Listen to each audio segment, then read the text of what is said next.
quick tip. I need to get the strainer off my sand filter to my pool. So I need a strap wrench and I can't find it. So I miss Sears. I have a really nice Craftsman one, but I can't find it. My Klein one, it's not long enough. It's about 3 inches short.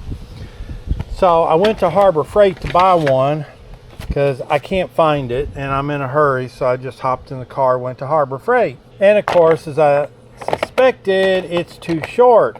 But if you go and get the straps you see on semis all the time, half of them, you know, you see them on the road. If you look, the ends of these are almost identical. The size is almost identical. So look how long I can add to this strap wrench. Real simple. And all you got to do is cut this end off. You are going to have to cut it back here where you get rid of that wedge. And you just pull this one out and you slide this one in.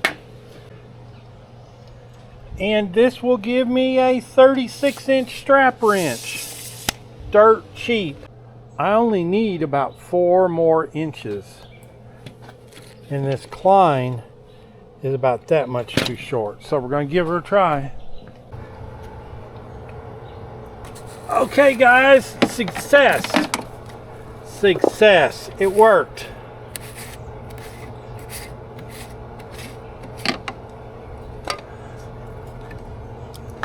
You need to lubricate this thing better. And it is covered in probably Vaseline, but you need to use silicone grease. The correct grease is silicone grease. You can buy it at Lowe's, Home Depot. It won't eat it up. See, that's what's happened, is this has had Vaseline put on it, so it eats it up.